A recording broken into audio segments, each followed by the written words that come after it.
Hey Brian, how are you? Great. How are you? I'm doing fantastic. Thanks for being on this Facebook Live. Happy to be here. Awesome, awesome. Where are you right now? I'm in Las Vegas, Nevada at the moment. And What are you doing yeah, there? Because I what's know that? you're from Illinois, right? I'm from Illinois. And I'm actually, we have an event tomorrow here in Las Vegas. It is, I actually have quite a few events coming up here in Vegas. And tomorrow is actually the first one of them. And it's, Oh, wow, it's really cool because I only planned on like a 30-person event, and we have over 150 people RSVP'd already. wow, So that's awesome. What's the nature of the event? And then for those of you who are joining us already on Facebook Live or watching the recording of this, we're going to talk about this a little bit more. What we're going to do here, but this is really exciting time for you, Brian, isn't it? I mean, you booking events in Vegas, you have your books out. Um, what's the nature of this event that you're doing, being that you had 30 people registered and now 150? I mean, it's obviously something cool.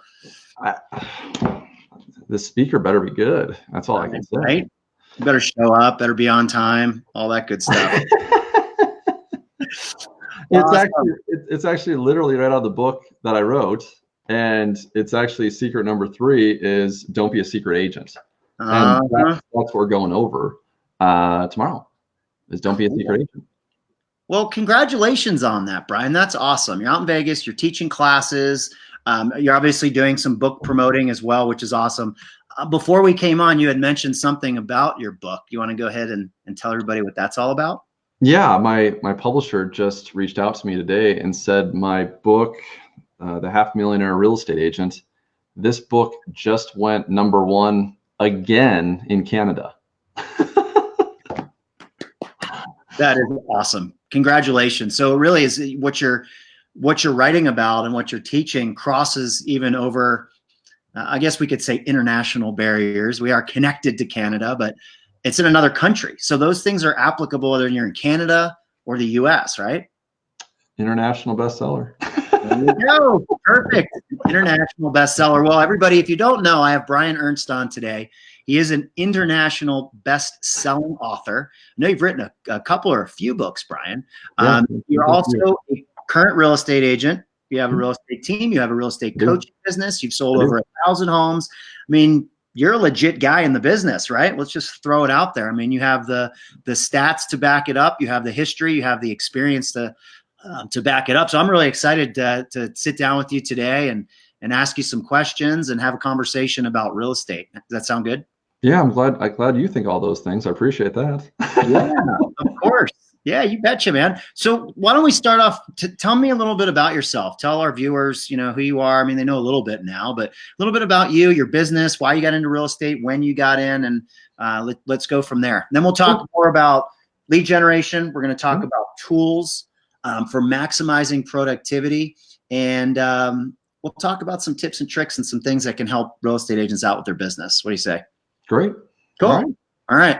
So who's Brian? Who's the guy? So my name is Brian Ernst. I got in real estate 17 years ago. I don't have a brilliant reason why I got in real estate. I just wanted to quit my other job. That's really what I wanted to do. Didn't know much about it other than it was sales to me. Kind of did okay when I first got into it because I knew how to sell.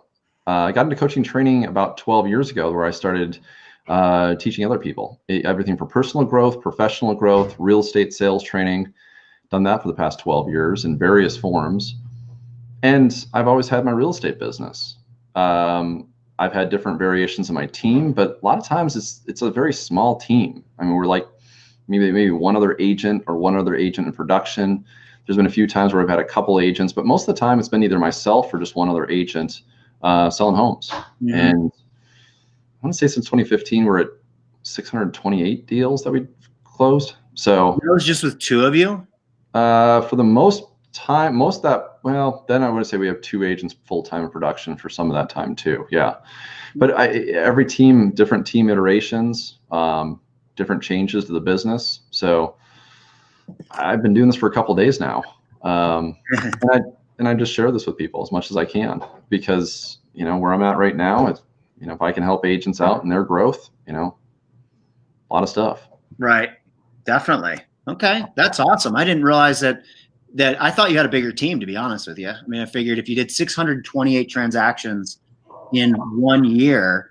No, that's since 2015. That's since 2015. All right. Well, let's break that up over 5 years. It's an average of over 100 homes a year. So for 2 full-time agents to do that, that's incredible. We usually see that with bigger teams that have multiple buyers agents, multiple listing agents, multiple administrative staff, and so forth. So you guys ran lean. I'm guessing that your profit margin was probably a lot higher than it would be without a whole bunch of agents and a whole bunch of admin and a whole bunch of staff. Is that right? Well, and I've added a lot more of those admin staff over the past few years. So it's changed, especially with my coaching business. So running lean. Yeah, I'm not really running that lean, let's be honest. But some of it's growing into new businesses too in different directions. So I'll be honest, it's when I actually was doing everything out of the book myself, that's probably when I was probably the most profitable. Okay. When you personally were doing the things that you talk about doing in the book. Okay. You proved yourself. You did all of the work, right?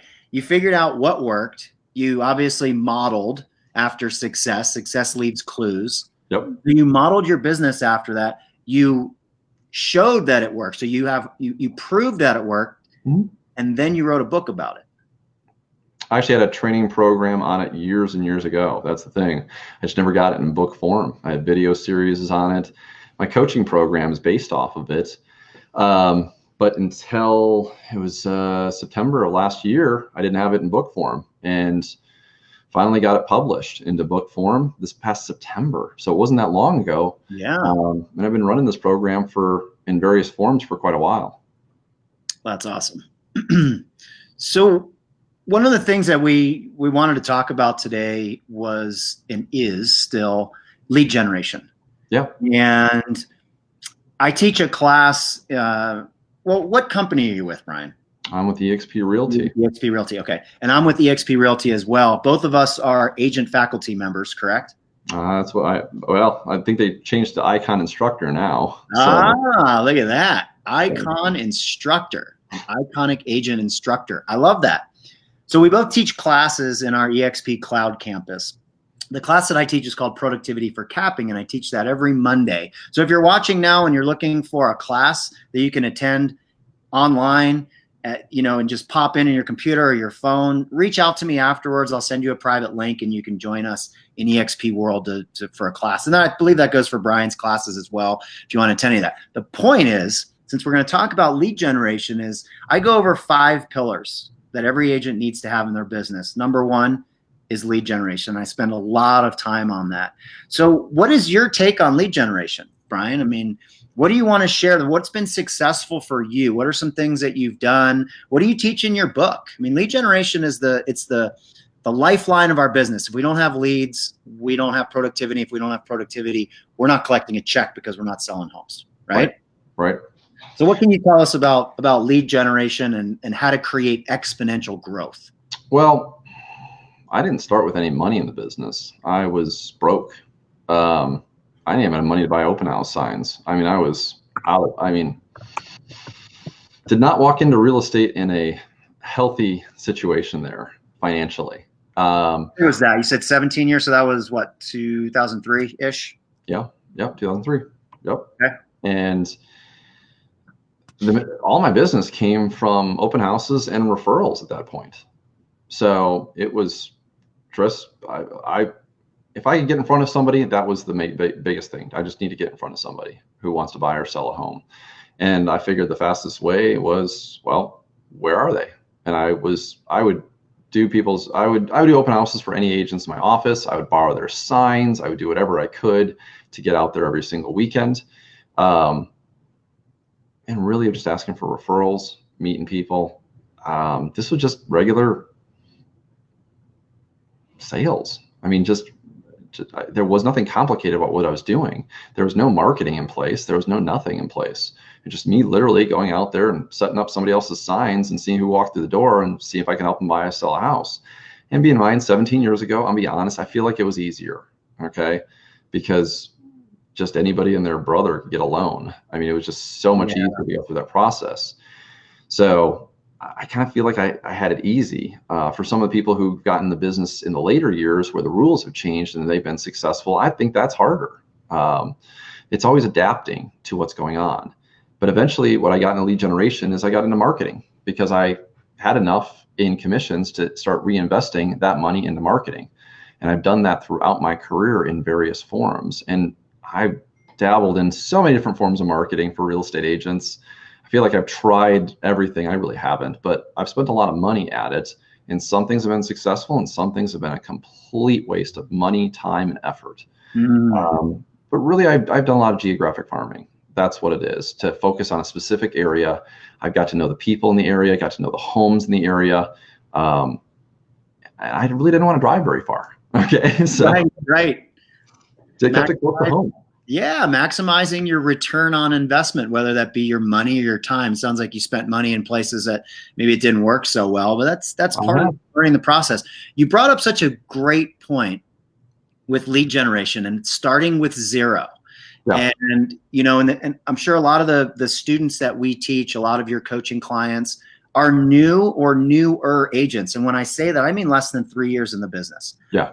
They're looking to increase their level of productivity. And getting started, it's about getting in front of people and having real estate related conversations.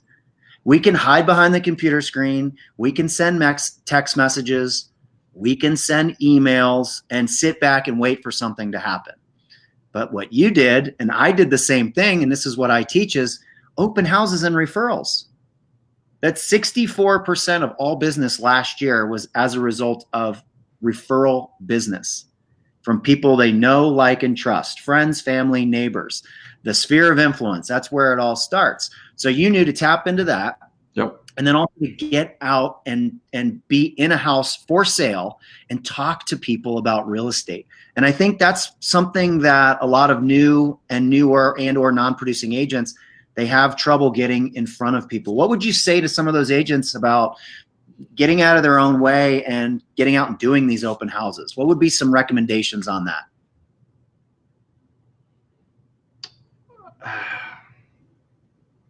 I mean, if they're struggling with business, I mean, here's the harsh reality of it. If they're struggling with business and they're not willing to do some of these things, and they don't have money for marketing on these things too, and if they did, could they convert those leads from marketing? Is this really the right business if you're not willing to take the action steps towards it? I mean, I have to question the whole philosophy of, do you really want to be in real estate? And what do you envision your real estate career being? And where are you learning this from? This goes back to just literally training to be in real estate, be prepared for it. Yeah. So if somebody throwing that at me, it's kind of like, maybe it's not a good, my first reaction to what you're saying is maybe real estate's not a good fit when people, I don't want to do open houses. I don't want to talk to people like that. I'm like, well, at some point in real estate, you have to talk to somebody, okay? Right. Communicate with somebody. And if you're not going to do that at a high level, maybe that's not the business for you. Yeah.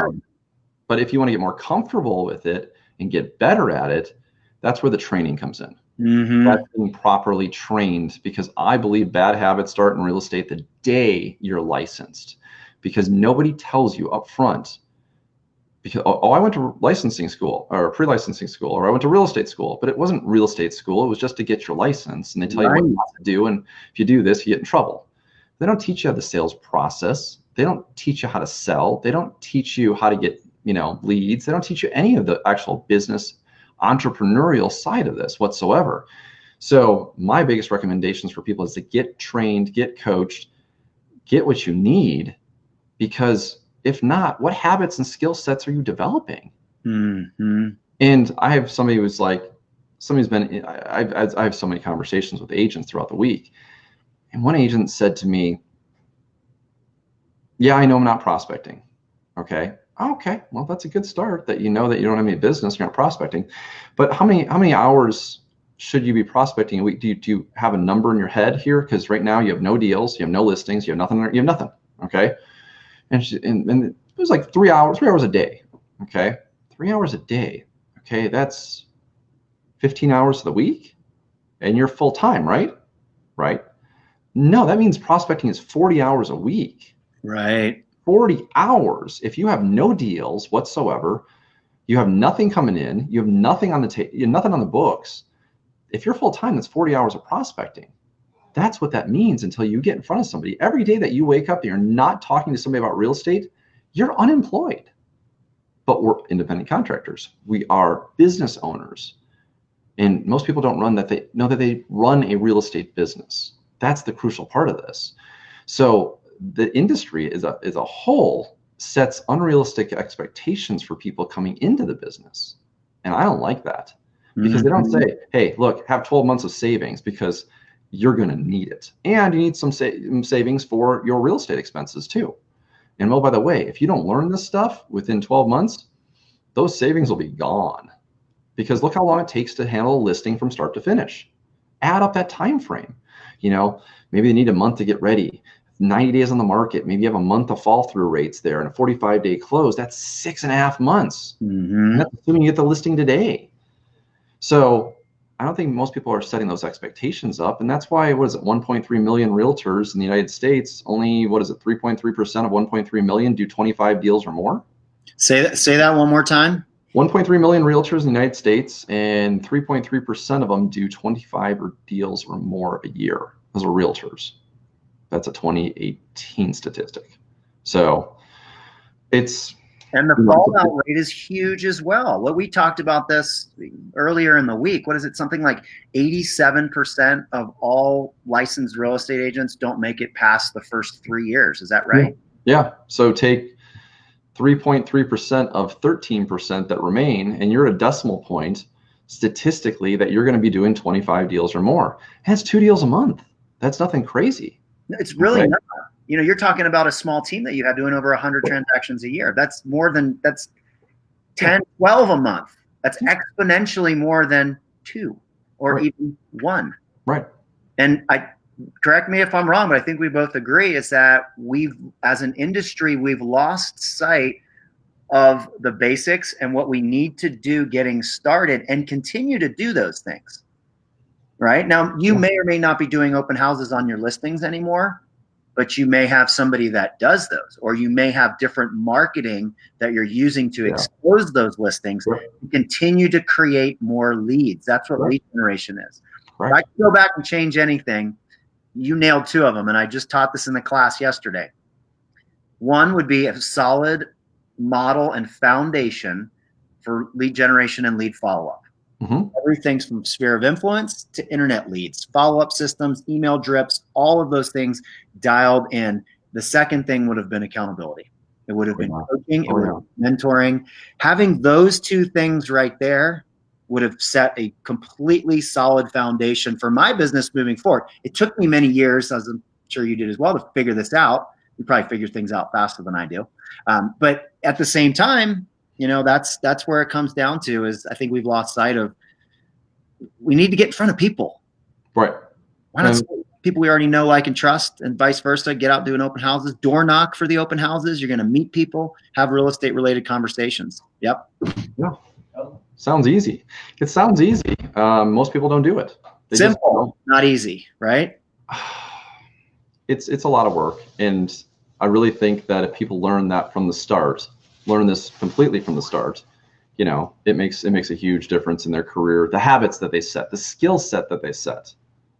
There's so many bad habits that real estate agents have, because they're allowed to have bad habits because nobody tells them otherwise. You're an independent contractor. You're your own boss. If you're not producing, this is, you know, it's tough. Yeah, we are our own worst boss. I'm the worst boss that I've ever had. Because if I don't show up for work, my boss doesn't necessarily get mad at me. Yeah. You know, if I'm late for something, my boss doesn't get on me about it. And that's the hard part, especially for folks that may be coming from a W-2 job. They're so accustomed to showing up for work, doing most likely the bare minimum to get by, to get paid, to not get fired. and then they go home, and then they wake up, and it's just like the Groundhog Day. It's the hamster wheel over and Yeah. over and over, trading the time for money. So transitioning into an independent contractor role where now you are your own business owner, it's completely foreign to people. Yeah, it's not just learning real estate sales, it's learning the entrepreneurial role too. Right. And Right. the best book that I can recommend on that is The E-Myth by Michael Gerber. The E-Myth Revisited. That is talking about the three different roles that we play as an entrepreneur: is the entrepreneur, the technician, and the manager. I mean, that's just crucial. But most people are, a lot of people get in other businesses. It's like if you have somebody who is a plumber, they're working for a plumbing company. They go, I can do it better than this guy. I can do it on my own. But they have the technician role down, but do they have the entrepreneurial role down? Mm-hmm. Most people get in real estate don't have the sales role down, let alone the entrepreneurial role. And the real estate skill set is a whole different skill set too. I mean, you can have sales experience. I had sales experience coming to real estate. I feel like I know nothing about houses. I've done so many sales, but I know a lot about a few type of houses, very in depth in my area. I just don't feel like it's anything. It's so funny, 17 years of information that I feel like it's kind of half useless. But isn't that crazy? I feel the exact same way. Where so much, I'm not real estate school, pre-licensing school. It's like you said before, it's to get your license. It's the real estate commission's job is to protect the public. So it's making sure that they're going to give you a license, that they've done everything they can to share how to keep you out of trouble and how to protect the public. But nothing about sales, nothing about accountability, nothing about lead gen, nothing about being an independent entrepreneurial. So being able to bridge that gap through like the classes we teach, through your coaching program, for the accountability, that's huge. That's huge. And whether you're a new agent or you've been in the business for 20 years and you sell 50 houses a year, this stuff is all still so pertinent. And most of us aren't doing it at the highest level that we should be to get the results that we want. So what else about lead generation? Do we want to just keep pounding lead gen, or you want to move on from lead gen? It's so important. I mean, we could talk about it for hours. We lead gen till the thing is this: you can't. I don't recommend one lead generation source. How many do you recommend? I would recommend at least 3 lead generation sources in place. Have you been coming to my class on Mondays? If I have, I wasn't conscious. I mean, it's possible. This is just. Well, the reason I brought that up, and I apologize for interrupting you, is that you and I haven't had this conversation yet. This is the first time we've had this specific conversation. We've chatted on the phone and, just about stuff and getting this Facebook Live scheduled and all that. But what you're talking about is exactly what I'm talking about in my class. Yeah. You can't just have one. You can't have 10 either. And I say 3 or 4 lead gen sources. So we're on the same page with a lot of this, which is really cool because between us, we have, almost 40 years of real estate experience and thousands of homes sold, independent solo agents. We've also had teams, and we've been through it. We've been with multiple different, well, I shouldn't say multiple, but different brokerages. I mean, you were with the red company. I was with the red company. You were with the red, white, and blue company. I was with the red, white, and blue company. Now we're with the XP, and it's really cool to see that we're sharing that. So 3 lead gen sources. Which ones? Well, that's the challenge. That's the challenge over your career, to figure out what you want to invest in and what you can learn to convert onto, and what style of business do you want to run. So I made the decision fairly quickly into my career that I wanted people to reach out to me. I didn't want to badger or pester other people. I mean, like, quite literally, I said, if I'm making cold calls, I want to be out of the business. I think that's what I'll get out of the business before I'm making cold calls. So what I did is I learned whatever I could to not do that. It's not the best goal in the world, but it worked. Okay. And I have no problem, meeting new people. That wasn't the issue. I just didn't want to get them where they weren't expecting me. Okay. I didn't want to bother them in that same way. I didn't want to get that. I honestly just didn't want that type of rejection. I took quite a few different assessments, before I got into sales and before I got into real estate. it just said that was just not my strong suit whatsoever. And I don't want to do it. So I developed systems in place so that I wouldn't have to do that. That meant doing work in different ways. Now down the road, that changed. I mean, I pick up the call. I do cold calling now from various forums in a lot of different places, but it's different than what it was Your before. energy just totally shifted, like cold. I mean, I do it because it's a necessity at a certain point. I don't like get excited about it. I prefer people who really want my services and want to come to me, because right? I don't have to sell myself every single day. And literally, that's why I wrote this second book. Okay, that's literally why I wrote this, to save myself some time. Okay, it's another one, international best-selling book too. This was designed for sellers, cracking the home seller's code.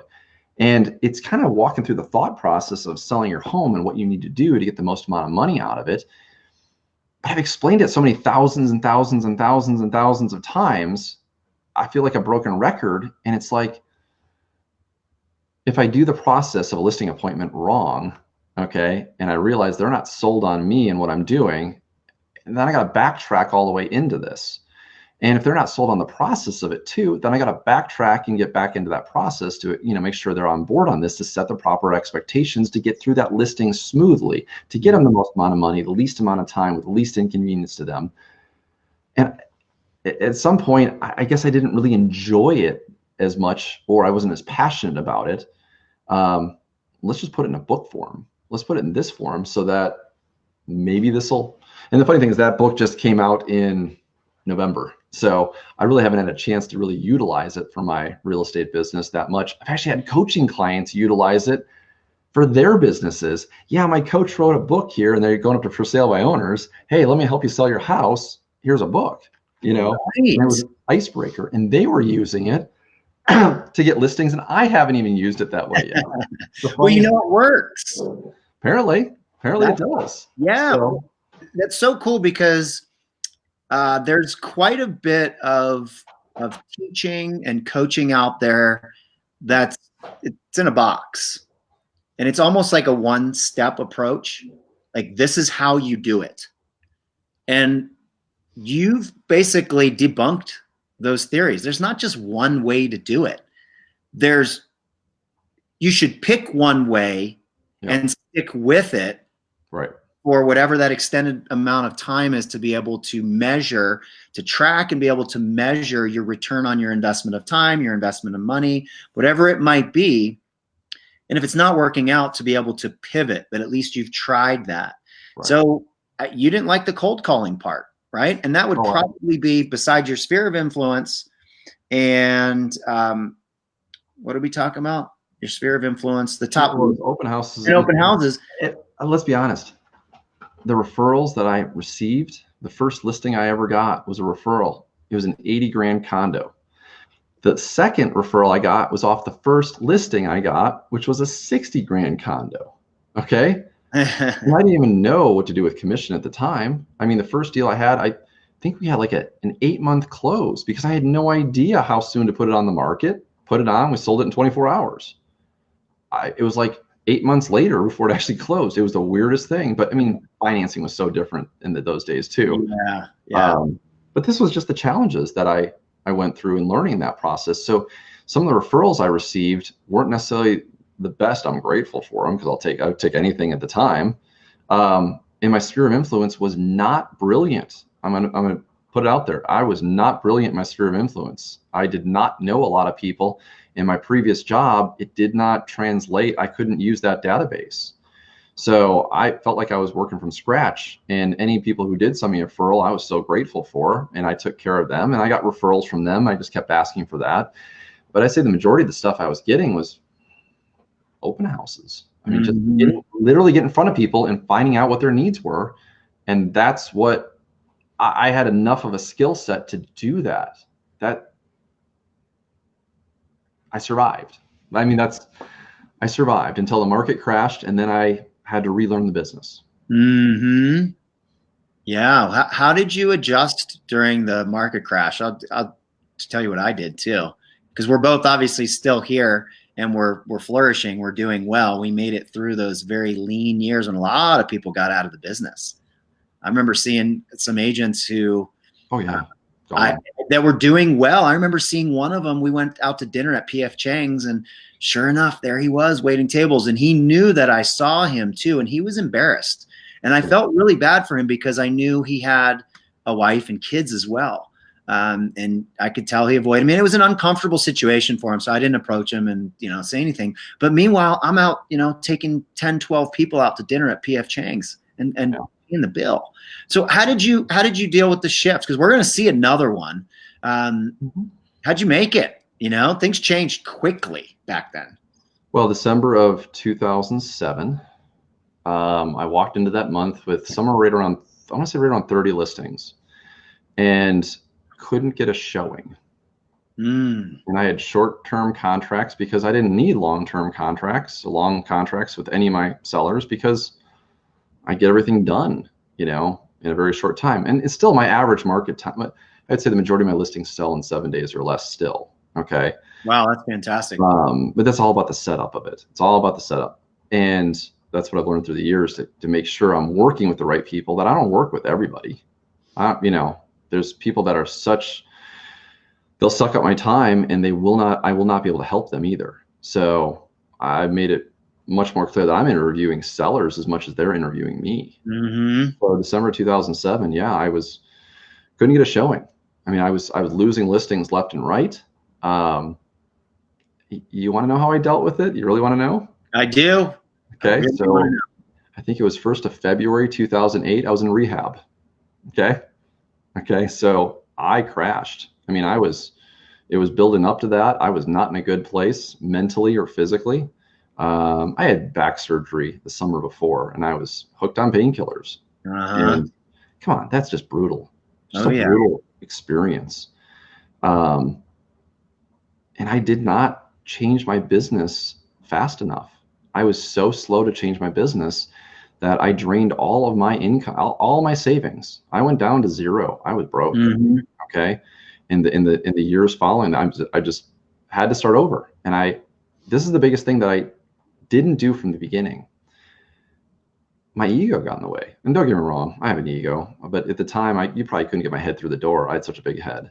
Yeah. But I had to crash hard enough that I had to say, hey, I have 3 months worth of savings to survive on. After that, I've got to do something else.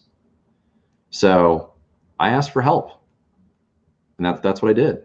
And not to say that I did everything that was told to me to do. I fought every step of the way because it just didn't feel right. But I worked with some people that helped me out with that. I helped them out with that. And that's when I started really getting to coaching and training at a high level too. I had done it in different ways, but at this point, I figure I could help others by helping myself. And that was what I learned. I love that.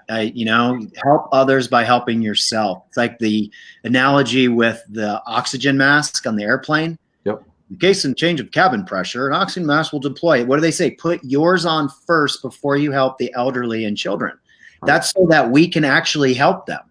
Right. So it's the same thing here. We have to be the best that we can be to be able to help other people. And when it comes to specifically to real estate, we have to be the best agents that we can be. Right. And then we can go and help we can help buyers and sellers, of course. Then we can also help other agents. And that's a commonality and a common thing between us. And a big reason why I wanted to have you on is because we are helping agents, whether it's specifically with their business, whether it's coaching them in their lives and helping them get what it is that they want, and help them see that and know that there's, we'll say, light at the end of the tunnel, or a better way. There's a better life ahead. And I think that's just awesome. So, hey, you had some rough patch there, and you made it through it. You were able to survive and thrive. And those were really tough times. So good job. They weren't enjoyable, but it's made you who you are today, though, right? Oh yeah. And that's where I've seen some really top performers in real estate have some really rough times. And why do I do coaching and training? I want to help people not go through those experiences. But honestly, some people need to have that crazy level of motivation at a crazy low, I don't recommend.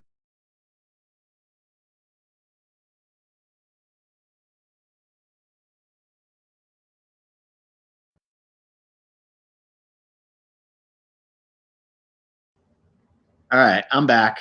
All right, we lost you there. Yeah, all of a sudden it just said, "See you, Jeff," and logged me out. But I'm back. All right. You were saying, some people need to have it the hard way. yeah, Some people just need to learn the hard way, and apparently I'm one of them. Yeah, me too. And it was brutal and painful in so many different ways. So if I could handle that pain, I could definitely handle the pain of buyers and sellers. So let's just get through that. Okay. Yeah, it's so true. So if anybody out there's watching and you're experiencing any difficulties and challenges in your life and in your business, you can overcome those. You know, Brian did. I have as well. And I know a lot of other agents have. I remember 2008, it was my son was born. He was 3 months old. And I remember I was ironing a shirt before heading off to the office, and the whole meltdown. I was, the news channels went off and everything was melting down. I thought to myself, how does this affect me and my wife and the new baby? And I needed a way to, at the time business was good, but I felt it coming as well.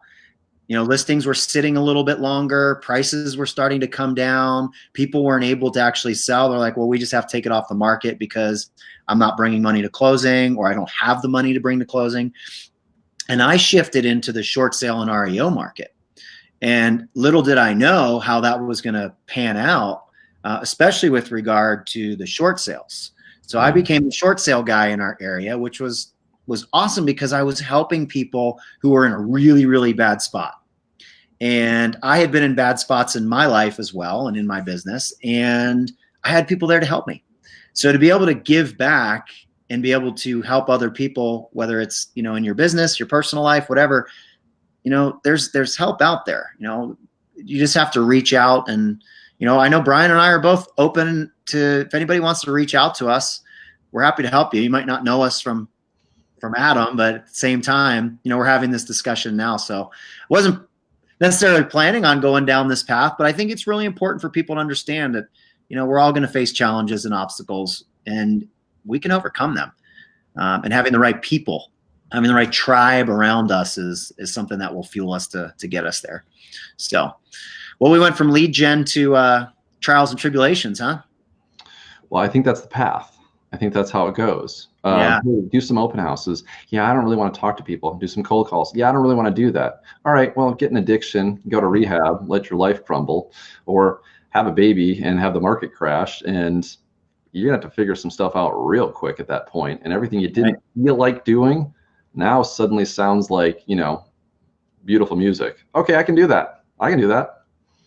Yeah, so, I've had much worse happen than that. If I made it through that, then I can make it through this. Right. And the more trials and tribulations we have, the better we get at it. It's almost like we're practicing it. But like you said earlier, neither one of us are advising to go out and find trouble.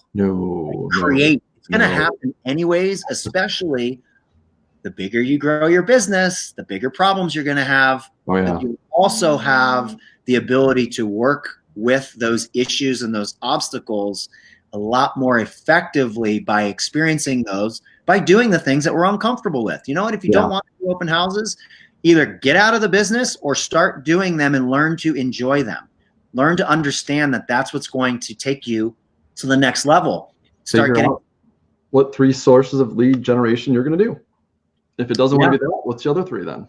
Right. And I don't always recommend people do exactly what I do. I don't. Because not everybody is suited for exactly what I have done. Right. It's more about getting in front of enough people, having enough real estate conversations, literally having conversations about real estate. How many are you having during the week with new prospective buyers and sellers? And where are you going to find them? And if you're not having them, why are you not having them? Is it because you're not making the effort? Or is it because you're like, yeah, I'll do an open house this Saturday and I'll advertise it on a Friday afternoon, and I'll throw some signs out before I go, and I'll sit there for a few hours and hopefully nobody comes, but at least I did the open house, right? Or are you setting it up on Monday? Are you doing a plan? Are you taking it seriously, knowing that you're going to find people who are thinking about buying? You're going to have the opportunity to canvass the neighborhood, whether it's door knocking, mailers, postcards, whatever, and start building up some sales. Then you can start investing your money into other lead generation sources to help support what we're talking about: sphere of influence, open houses. I'll even go into for sale by owners and expireds, because those are people who are already selling their homes. No. What people are lacking, I think, is the confidence to effectively communicate. And I think you and I would agree that that comes down to scripts. That comes down, I know people go, oh, scripts. Oh my gosh. We're in sales, people. If you don't know what you're talking about, you're doing a huge disservice to the industry. So stop it. If you're a real estate agent out there that just, like, oh, I'm just going to do it and I'll just say whatever, and hopefully it doesn't work like that. Right? Would you agree? There's best practices, and there's somebody who's done it before that's found success. Why not figure that out versus reinventing the wheel? Right. Wheel's been invented. You don't need to reinvent the wheel. It's out there. And I hear this all the time from agents. I'll just watch some YouTube videos and I'll figure it out. And I'm like, that's the battle cry of the agent who'll be out of the business in the next 6 months. Yeah. I mean, I'll just watch some videos on YouTube. I'll figure this stuff out. And I'm like, statistically, you won't. It's just statistics show that you won't. Yeah. How many people who've done exactly what you've done before to get to a high level? Not that many people. I don't know anybody who just watched some videos and that just figured it out. No, they learned from somebody else. Even the people who are making the videos have learned from somebody else. Oh God, yeah, of course. And I did it all by myself. Look, I didn't do all my stuff by myself. I learned from a lot of different people. I've had a lot of different support. A lot of different team members through the years who've been a part of my organization. I didn't do it by myself. I didn't learn it by myself. And it doesn't work that way. It doesn't. And you and I, it sounds like we're very similar in that way where, there's definitely some ego involved. And I heard a quote once said, the only thing worse than having a big ego is having a big ego and not knowing it. So you and I understand that, so we can keep that in line with what our actual objectives are. But I was the same way. Like, I'm going to do it my way. Like, that all sounds good, and but I don't like this part, so I'm going to do it this way. And then you mess up the whole system. Yeah, and it's just the whole here scripts, dialogues. It's just, hey, it's just not me. It's just not me. Well, look at you. Is that are you selling any houses? I mean, right? Not you. Apparently, you is not working. So let's try something else. You're telling me to be somebody else, Brian? Oh my God, no! I'm telling you to do what somebody else has done more successfully and following that path. That's what I'm telling you. But everybody hears what they want to hear. It's like, I'm just trying to be me. Yeah, okay, I get it. Me too. But this practice works better if you do it this way. And here's the statistics that prove it. How long did it take you to realize that once you got your license? Or maybe you knew before even that, but. See, I knew it. I knew some about, I had sales experience. So that was my downfall. Okay. Well, it was also my strength too, because getting through negotiations, I mean, one of the first buys I ever negotiated, I predicted every counteroffer. I could just tell this agent's style because I came from a business that we negotiated at least a half a dozen times each day. And most agents were barely doing it once a month when I got in the business. Right. Yeah. So I had that skill set developed much different than most people did. But I didn't know anything about houses when I first got in real estate. I mean, you said you still don't. I feel like that. It's like, let's call a guy, Right. What do we really need to know? People just need to know how much we want to help them. And if we're professional about it, and obviously over time we've developed a track record, then it's a lot easier. What was it, Zig Ziglar? Nobody cares how much you know until they know how much you care. Yep. Whether or not I know about HVAC systems and roofs, like that doesn't matter. We got guys for that. I got 8 roofers I could choose at any one time. Yeah. Richard, if you're watching this, you're my roofer, so don't worry. Right? So. Well, and we'll stick with Zig Ziglar quotes. Anything worth doing is worth doing poorly till you can get it down pat.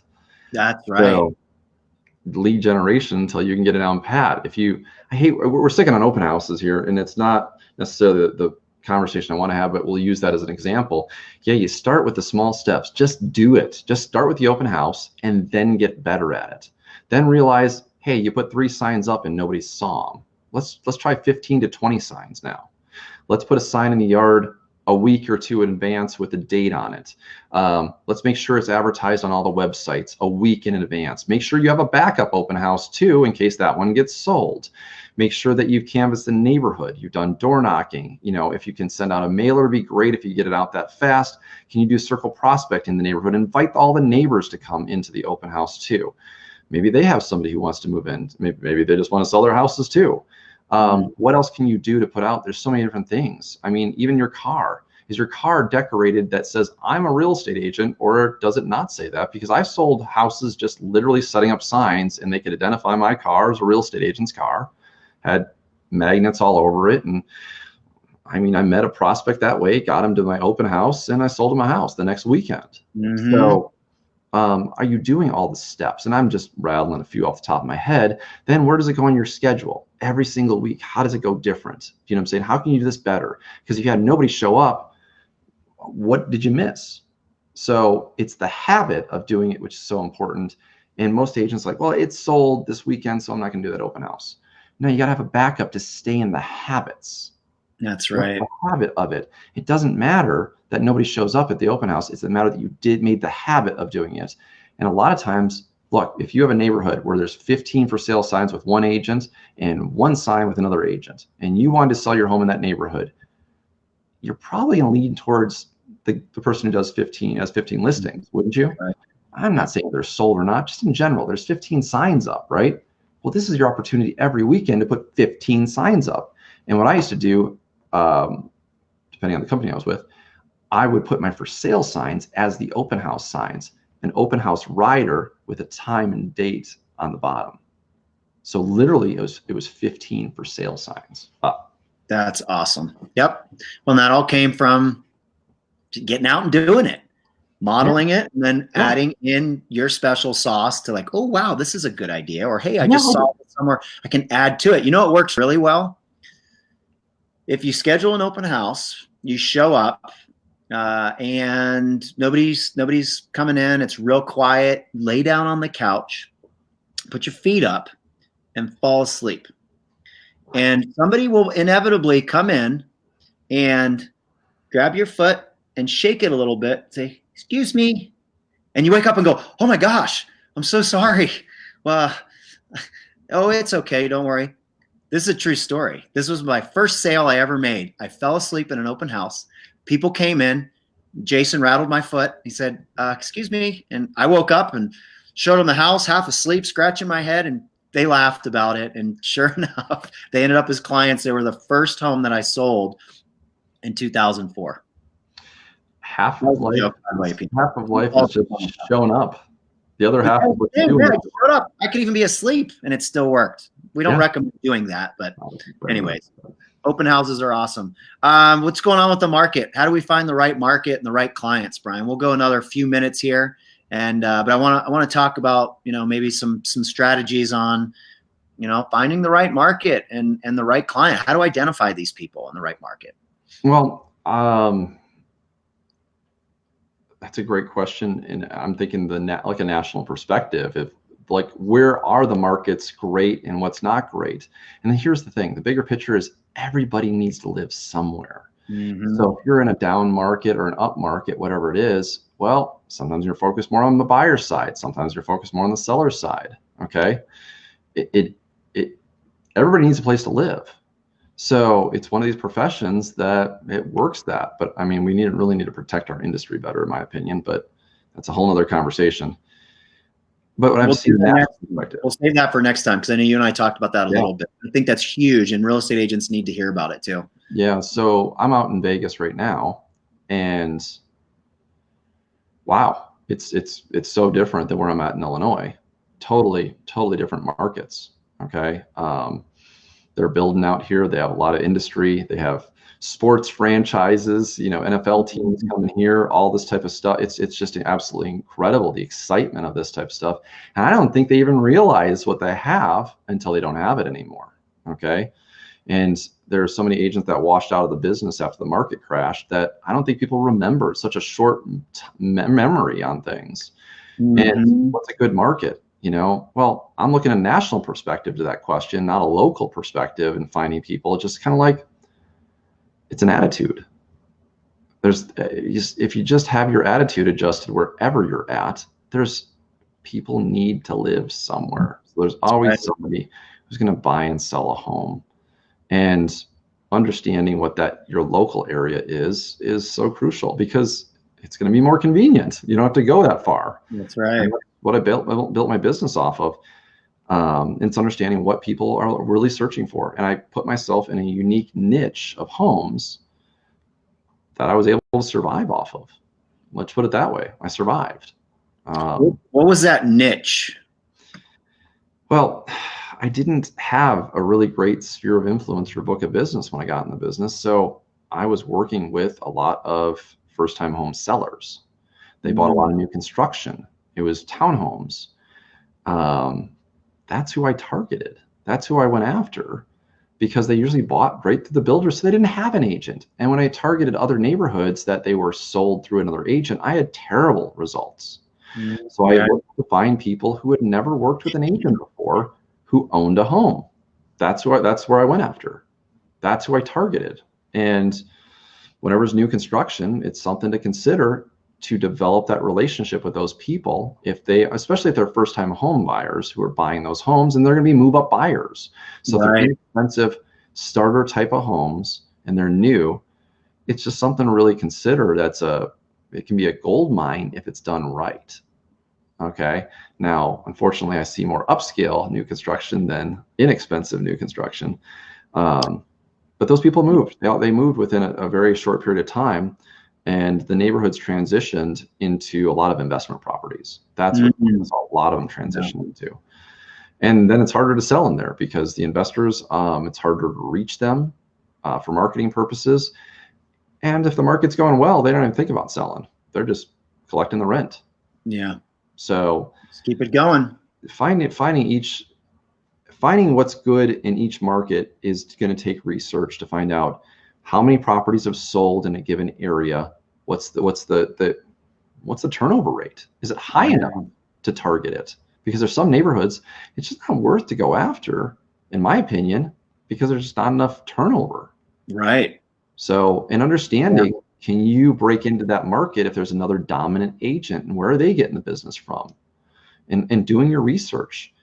And believe me, it sounds like I may have done a ton of research. No, I did it after the fact, after I screwed up and realized I was wasting a lot of my time and money. That's how I learned it. I didn't learn it by, hey, I studied this. No, I learned it after the fact, looked it up and go, geez, what the heck? Yeah. Yeah. And that, so much of this comes down to, I hate to sound cliche with just do it, but it really is just get out there and do it. Allow yourself to mess up. You can't lose what you don't already have. If you don't have a transaction in process, you're not losing anything. Yeah. Speaking of that, never count your commission check until it's deposited in your bank account. And even then, years ago, you still needed to wait 3 days. Exactly. Okay. Now at least we know we can just deposit them right away with a snap of a button. But still, it's like, you never know. Oh yeah, you never don't count your chickens until they're hatched, and that's advice for any new agent. Do not count I don't care if you have a deal under contract or not. Do not count it until it clears your bank account. Yeah, that's when you can count it. Definitely. Well, hey Brian, we're just about at the top of the hour. That went quickly, and we touched on some topics that we could really, really elaborate on. So if you're watching this video, you've stuck around this long, thank you very much. We both appreciate you being here. Comment down below, comment above, comments wherever you want to comment. Let us know what you want to hear more about. Let us know how we can help you in your businesses. Let us know, reach out to us individually, comment, tag, whatever works. And Brian, we should do this again, man. This was a good time. Yeah, it's great. Thanks, Jeff. Appreciate it. Of course. All right. Well, I'll let you go. Unless there's anything else you want to end with, how can people find you? Yeah. Find me. Facebook. If you're with EXP Workplace, I'm out there. You can find it. Yeah, it's pretty easy, huh? Amazon. Amazon. RyanErnstCoaching.com, right? What's that? RyanErnstCoaching.com. RyanErnstCoaching.com is my coaching website. Yep. There we go. Up on the And, screen. ERNST. ER. Oh, golly. Look at me. And the funny thing is with this, you can't like go in and fix it. You have to do the whole thing. And these are on Amazon. So, anytime. And books on Amazon. All right, there we go. There you go. RyanErnstCoaching.com. There Awesome, we go. Ryan. All right, cool, my friend. Thanks, Check Jeff. you later. All right. It was fun. We'll do this again. Thanks, Jeff. Yeah, betcha. Thanks. All right. Bye.